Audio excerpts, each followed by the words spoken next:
لفظ حکمتیں ابر علم آگہی سے برستی بارشیں شرع کے امور سے دین کے شعور سے.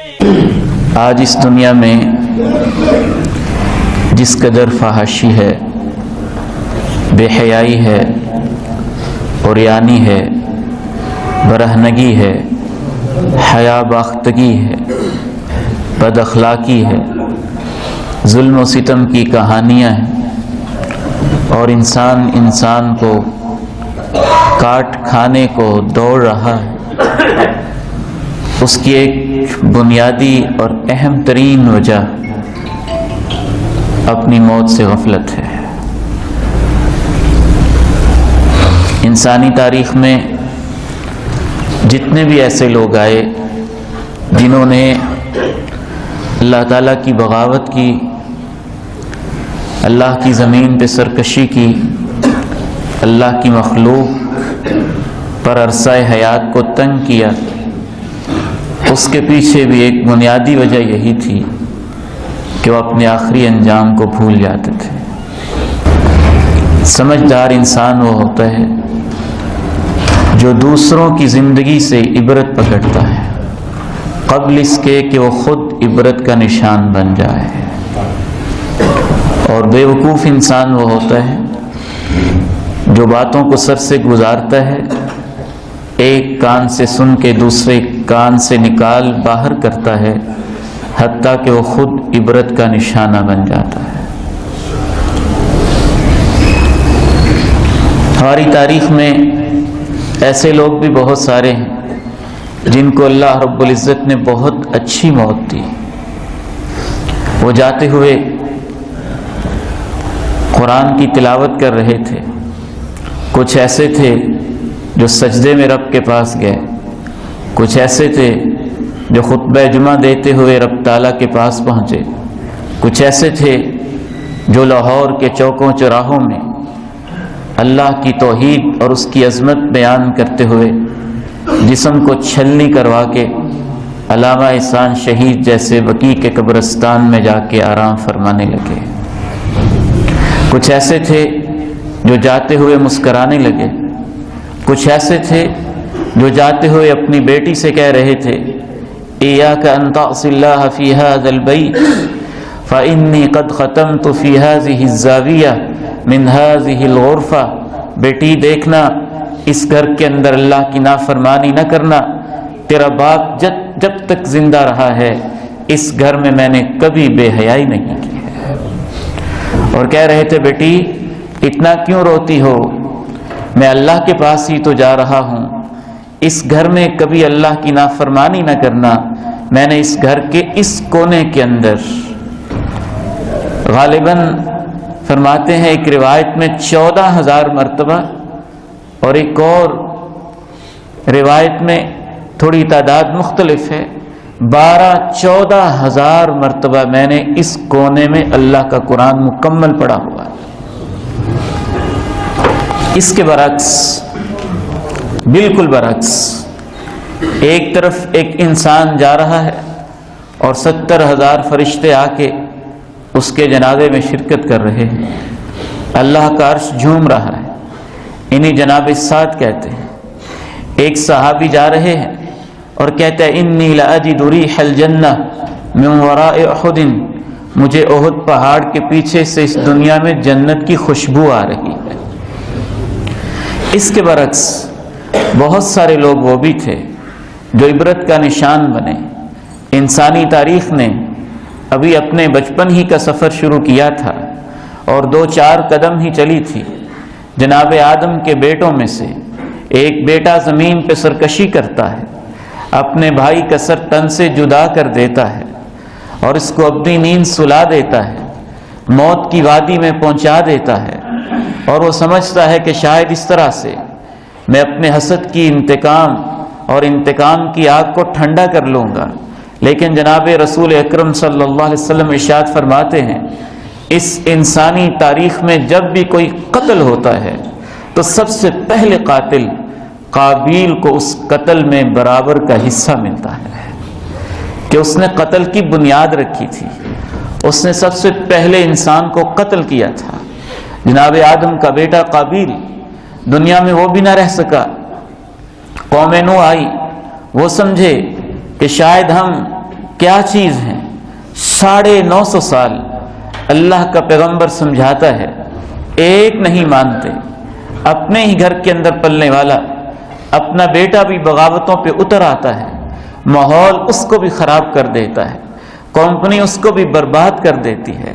پھر اللہ رب العزت پوری کی پوری قوم کو اس طرح سے موت دیتا ہے کہ زمین سے پانی کے فوارے پھوٹتے ہیں، آسمان سے موسلا دھار بارش اترتی ہے، پھر وہ پانی ان کے گھروں پہ، پھر چھتوں پہ، حتیٰ کہ پہاڑوں کی چوٹیاں بھی پانی کے اندر اللہ غرق کر کے رکھ دیتا ہے، اور پوری کی پوری زمین کو ان کے گندے وجودوں سے، عذاب کے پانیوں سے صاف کر دیتا ہے.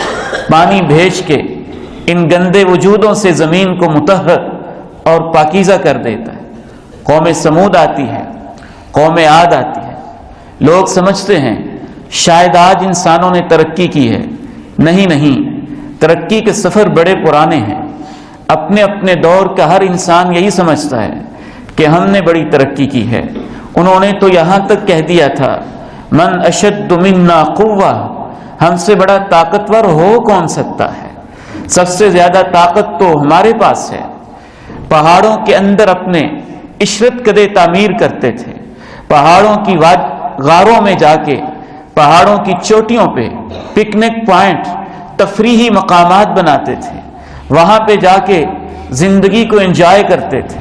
قوم عاد، قوم سمود، جب پھر ان کی باری آئی فَأَمَّا سَمُودُ فَأُهْلِكُوا بِالطَّاغِيَةِ وَأَمَّا عَادٌ فَأُهْلِكُوا بِرِيحٍ صَرْصَرٍ عَاتِيَةٍ سَخَّرَهَا عَلَيْهِمْ 7 لَيَالٍ و8 أَيَّامٍ حُسُومًا فَتَرَى الْقَوْمَ فِيهَا صَرْعَىٰ كَأَنَّهُمْ أَعْجَازُ نَخْلٍ خَاوِيَةٍ فَهَلْ تَرَىٰ لَهُم مِّن بَاقِيَةٍ.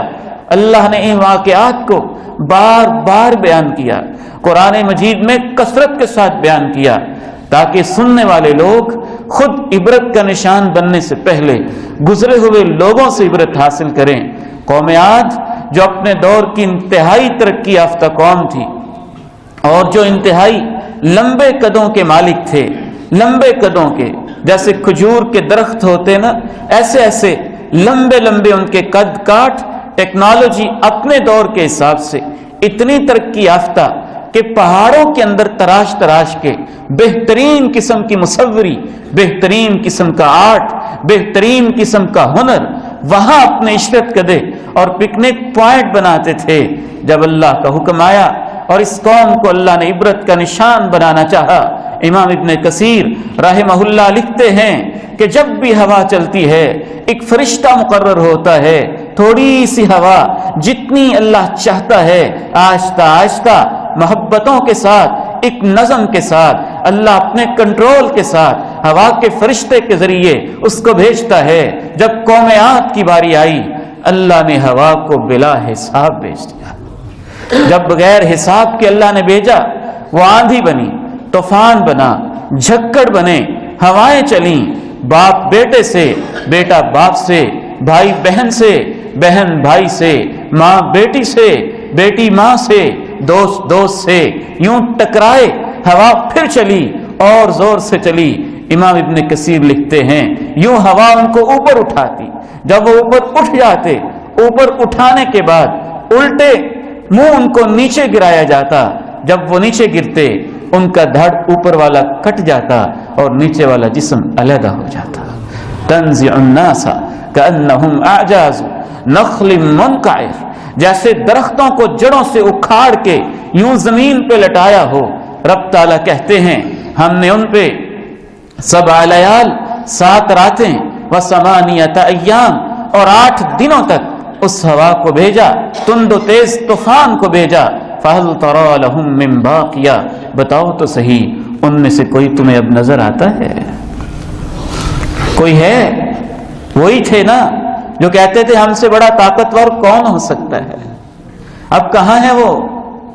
کہاں ہے عادی؟ کہاں ہے سمودی؟ قوم لوط آئی، انہوں نے بھی یہی رویہ اپنایا. اپنے دور کی لبرل قوم تھی۔ آج کا ایک فتنہ ہے لبرلزم، میرا جسم میری مرضی، میری آنکھیں میری مرضی، میری زبان میری مرضی، میرا قلم میری مرضی، میری سوچ میری مرضی، میرا ہنر میری مرضی، میری سکل میری مرضی، میری دولت میری مرضی، میری بادشاہت میری مرضی۔ لوگ سمجھتے ہیں کہ ترقی یافتہ قوموں کا یہ خیال ہے، یہ دور جاہلیت کی قوم کا لبرلزم اس عروج کو پہنچا ہوا تھا، اپنی آخری حدوں کو چھو رہا تھا، حتیٰ کہ یہ لوگ اس قدر لبرل ہو چکے تھے، اپنے جسم پہ اپنی مرضی چلانے کے اس قدر آتی تھے۔ وَتَأْتُونَ فِي نَادِيكُمُ الْمُنْكَرَ، سر عام اپنی محفلوں کے اندر برائیاں کرنے سے باز نہیں آتے تھے۔ بڑی محفلوں میں، ڈیروں میں، چوکوں میں، چوراہوں میں، سرے بازار جو دل چاہتا کرتے، جو دل چاہتا کرتے۔ جب جناب لوط علیہ السلام نے روکا کہ یہ تم کیا کر رہے ہو، ایسی بے حیائی کرتے ہو کہ تم سے پہلے انسانی تاریخ میں کبھی کسی نے نہیں کی، ما سبقکم بہا من احد من العالمین، کیا کرتے ہو، کیا کر رہے ہو؟ کہنے لگے ان کو باہر نکالو، آئے ہیں بڑے پاک صاف، ان کو باہر نکال دو، انہم اناس یتطہرون، ان سے کہہ دو تم پاک باز بننا چاہتے ہو، علیحدہ جا کے کہیں آباد ہو جاؤ، یہاں تو ہم لبرل بن کے رہیں گے، آزاد خیال بن کے رہیں گے، ہم اپنی مرضیاں چلائیں گے، مرد مرد سے شادی رچائے گا، مرد مرد سے تعلق قائم کرے گا۔ تم کون ہوتے ہو ہماری آزادیوں پہ پابندی لگانے والے؟ اخلاقی گراوٹ کا اس حد تک شکار ہو چکے تھے۔ جناب لوط کے پاس فرشتے جب خوبصورت انسانی شکل میں نورانی چہروں کے ساتھ مہمان بن کے آتے ہیں، ان کے پیچھے چڑھ دوڑتے ہیں، وہ پناہ لیتے ہیں، جناب نوح کے گھر میں چلے جاتے ہیں، یہ دروازہ کھٹکھٹاتے ہیں، کھٹکا کھٹکا کے کہتے ہیں کون ہوتے ہو تم ہمیں روکنے والے، ہمارا شکار پہنچا ہے، کون ہوتے ہو تم ان کو پناہ دینے والے؟ جناب لوط اللہ کے واسطے دے دے کے کہتے ہیں اور تمہیں کیا ہو گیا ہے؟ ہؤلاء ضیفی، یہ میرے مہمان ہیں، مجھے کیوں رسوا کرتے ہو، مجھے کیوں پریشان کرتے ہو؟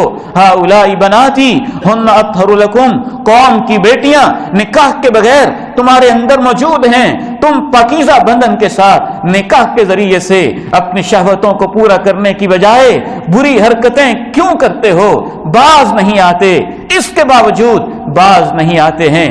اللہ رب العزت کسی طریقے سے ان کی آنکھوں کو اندھا کر دیتے ہیں، وہ واپس پلٹتے ہوئے پھر بھی کہتے ہیں اچھا تم نے ہمیں کچھ کر دیا ہے، صبح ہم تم سے بدلہ لیں گے۔ پھر اللہ کی آواز آتی ہے، اللہ کا عذاب آتا ہے، اللہ کی لاٹھی برستی ہے۔ امام ابن کثیر لکھتے ہیں پوری قوم کو اٹھایا جاتا ہے، حتی سمع نباح کلابہم ونہیق حمیرہم، آسمانوں کے فرشتے ان کے گدھوں کے ہنہنانے اور کتوں کے بھونکنے کی آواز آسمانوں پہ سنتے ہیں، یوں آسمانوں تک پوری کی پوری بستی کو اٹھا کے لے جایا جاتا ہے، پھر الٹا گرا کے پتھروں کی بارش برسائی جاتی ہے۔